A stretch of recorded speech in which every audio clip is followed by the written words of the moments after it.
All right, welcome back to my channel. Oh, your hair went all in my eyes there. I know. But welcome back to the channel of the, hold on, let me just tell you this. Someone came up with a great description.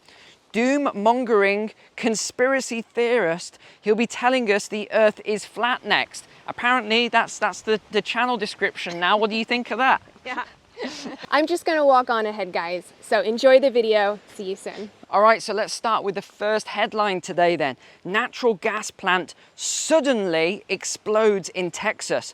But don't worry, it only accounts for 20% of the US natural gas supply. Nothing major, just 20%, not to mention also supplying Europe. So no big deal there, just another coincidence in the energy war, shall we say. Analysts said that about 70% of Freeport monthly supplies in the last few months went to the European and in particular Britain. So that's great for all of my UK subscribers. We've got that to look forward to. On top of the 300% increase in gas prices, we've now got this shortfall. So let's see how that affects things. But more specifically, France, UK, Turkey, and the Netherlands are the biggest importers from Freeport LNG this year.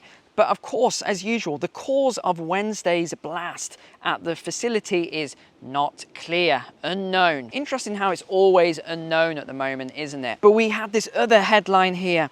A Texas explosion shows us the danger of liquefied natural gas industry, activists say. Yeah, of course, now we need to ban natural gas because it's so dangerous. Yeah, see you later. All right, next article then today. Big one. This is all about the airline industry. Didn't I talk about that last week? Yes, I think I did. Here's the headline. By 2025, airlines must significantly bring down their CO2 emissions. The ICCT report claims that airlines are one of the biggest CO2 contributors on the planet. Airlines, yeah, I'm trying not to laugh reading this. Airlines equate to more CO2 output than all the other industries combined. Total BS. Sorry, I'm calling this one absolute nonsense. Right, nothing to do with, you know, cars and industry and factories and all the other stuff. No, apparently airlines, all the others combined. I mean, that is the most ridiculous statement, I think, or report I think I've heard all year, and I've heard some really ridiculous things. That's almost as ridiculous as that report that said volcanoes create something like 0.0000001% of all CO2 emissions. Yeah, okay, maybe someone should fact check that. The stuff they talk about, oh my goodness, I have to laugh at it. It's so crazy that I have to laugh. The other thing I have to laugh about all the time is these videos. Let me see if I can find one, throw it on screen here. But these videos that keep showing British people wearing masks, 100% of British people still wearing masks in the airports and in the streets and shopping. Absolute nonsense. No one is wearing masks anymore. The propaganda is just on fire at the moment with all of this. Carrying on with fuel and all of this business then, CO2, average UK fuel prices for vehicles just passed £1.86 per litre. Sorry, what? £1.86, over $5 per gallon in the USA now. I mean, this is crazy. And I always think back to that comment that we used to make a joke about on the channel where someone said, I'm willing to pay whatever it takes to stop climate change and Putin's war. If I have to pay $10 a gallon, then so be it. Yeah, let's see how that goes, shall we? Let's see if people are still willing to pay that when they can't feed their children, because people forget all of these higher prices going to food eventually. And not even eventually, we're seeing it now. It's all going into food now. So let's see just how far people are willing to stretch that statement. I don't think it will go much further. My friend always sends me a screenshot or a photo every week or so when he fills up his car and these fuel prices keep going up. He's now paying £100 to fill up his tank. £100. I don't know what that would be in dollars, but it's a lot of money. In fact, in the US, it's actually cheaper than the UK. We've got some of the highest gas prices or petrol prices right now. So imagine it wasn't £100 to fill up your tank on average, but it was £300. Are you still willing then? £300? Are you still willing to pay that? But if you think you've got it bad, imagine being Brazilian. 33% of the monthly minimum wage of a Brazilian person is what it now costs to fill up their gas tank. Can you imagine a third of your wage is what you had to pay to fill up your gas tank? Okay, and now another absurd one around CO2. This was my favorite and most ridiculous article or news story of the week. 500,000 UK homes to disappear into the sea shortly. Okay, I don't know what that means, but shortly, due to rising sea levels. And I'm going to add the word apparently on the end of that. I mean, the people that they interviewed, it was so ridiculous. These people were so crazy that I sat there and had to just laugh at the comments they said. In fact, I made a note on a couple of them. It's obvious that we're seeing climate change. We're already seeing it now. The sea keeps coming in and eroding the shoreline, so this proves that we definitely are seeing rising sea levels. No, it doesn't. I don't even know where to start with this comment. Okay, the tide goes in and out every day. That's what the tide does. So eroding the shoreline, going in and going out, has nothing to do with the level of the sea. That's just tides. So if it is eroding and pulling away sand and everything else, it's completely irrelevant to the point. So these people that keep saying stuff like this and they're interviewing, and they look very intelligent, these people. They don't look like stupid people.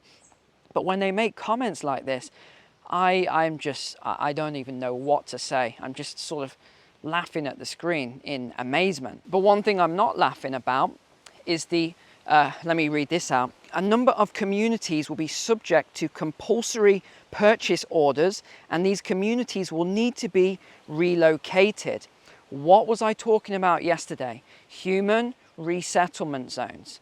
And they're talking about compulsory purchase orders on these houses. And I know some of you often think, oh, I'm a climate denier and things like that. That's not the case at all. As I've said many times, I think the climate is changing, but I don't think it's all to do with CO2. I've made this point very clear. There's something called the GSM, the Grand Solar Minimum. And this is what these climate activists, I don't understand. Why do they keep ignoring the GSM? What are they going to do? Are they somehow going to change the solar activity of the sun? No. So trying to do all this other stuff, I just don't get it. When the main problem here, the key point that we're seeing is the GSM, but no one is talking about this. And let me just give you an example of something around sea levels and these rising sea levels. I love to collect old pictures, so black and white pictures. I mean, these go back a long way, some of these pictures. I think I've got one from the 1800s, this black and white picture. And it shows the sea level. I don't know if I'm going to be able to put it in this video, but it shows the sea level from, I think it was like 1890 or something like that, very, very long time ago, with a monument behind it. So what I did was I looked for a modern day picture, and the sea level is identical. It hasn't changed whatsoever. So when I keep seeing all of these reports saying that somehow these houses that are hundreds of feet high on top of a cliff are going to get washed away, they're going to be underwater. No, not the cliff eroded away. No, it's saying the houses will be underwater due to rising sea levels within 20 years or whatever they say. It's nonsense. It doesn't make any sense at all. But anyway, I don't want to get too sort of passionate on the topic. Interesting about Pakistan at the moment. Do you remember this was one of the countries I covered about the crisis that was going on there? Since the PM was ousted, who wasn't doing a lot of these climate policies, what's happened? Well, the new government that's come in, completely on board.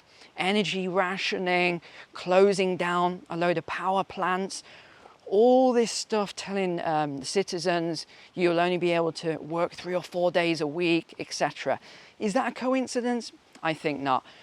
Talking of working 3 or 4 days a week, the UK is doing a trial at the moment on this. It's a 4-day work trial, and they're praising it and saying it's a great thing and we're going to do it. But the problem I have with it is it's built on a foundation of lies. They're saying that stress levels are lower, productivity was higher, etc., etc. Answer me this question. If there's 5 days worth of work, how can you do that in 4 days? That would be a lot more stressful for me, who does work 6 days a week. Imagine if I had to do those 6 days in 5 days. I could do it, but it's pretty tough. It would be a stressful job. So I don't really understand what they're saying there around the model, that it's less stressful to do that. Yeah, okay, you've got 3 days to relax, but I don't know, is that healthy? To work harder during the week and then relax for 3 days? And they're also saying that, you know, productivity, etc. will improve. I just don't know. I just don't know if it will. I'd need to see more of the data.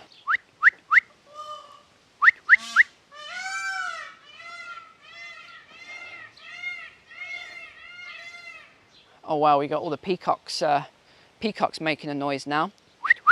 All right, Kristin's back. Okay, so we just walked by this house, which is quite large, and they have loads of peacocks. And the thing that I find fun is that the peacocks hide like guard dogs.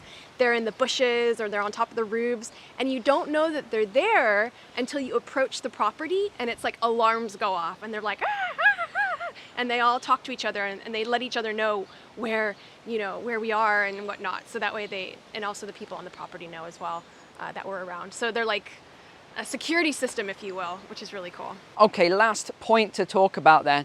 We can't do a walk and talk without talking about something controversial. I try and save it till the end, just in case the videos are all manually reviewed, because you know these reviewers, they probably, like most people, they'll start really keen, they'll watch the first bit, and then they probably won't get to the end. So here we go. You ready for the crazy story of this week? You know, thank God that you are in America, a lot of you, and you have free speech, because this is from Europe. Norwegian Feminist faces 3 years in prison for saying biological men can't be lesbians.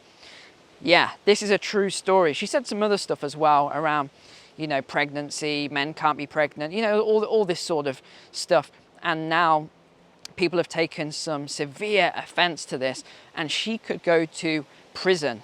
And I wouldn't be surprised if she did, because you know this big push at the moment for anything that goes against the narrative that they want to push out. So we'll see what happens. Now, there's another point to this as well. For those of you who go to Pizza Hut, I don't, but for those of you who do, listen to this. Pizza Hut pushes drag queen book for pre-K to 6th graders kids summer reading program. So I had to look this up. This is 4 to 5 year olds, so pre-K, up to 11 to 12 year olds for 6th grade. So the story is about a young boy who becomes more confident by becoming a drag queen, dressing as a drag queen. Yeah, this is the sort of material that's being propagated to young kids now. You know, it's like all these boycotts. I do plenty of boycotts on companies that keep pushing all this stuff out to children. I don't think it's right. You know, as I've always said, each to their own. If you're an adult, make your own decisions, do what you want. I don't care. It doesn't bother me in the slightest what people do with their lives. It's completely up to them. But pushing things that are outside the norm onto children of that age, I think is morally wrong. I don't agree with it at all. So there we go.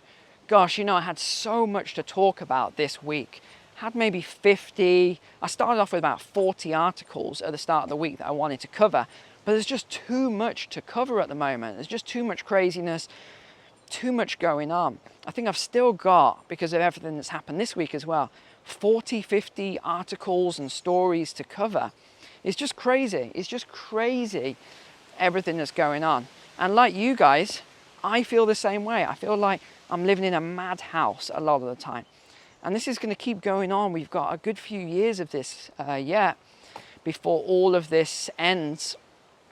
But hey, what can we do? Wow, look at that. Look at these beautiful flowers behind me here. I think they're rhododendrons for the horticulturalists watching, the flower lovers.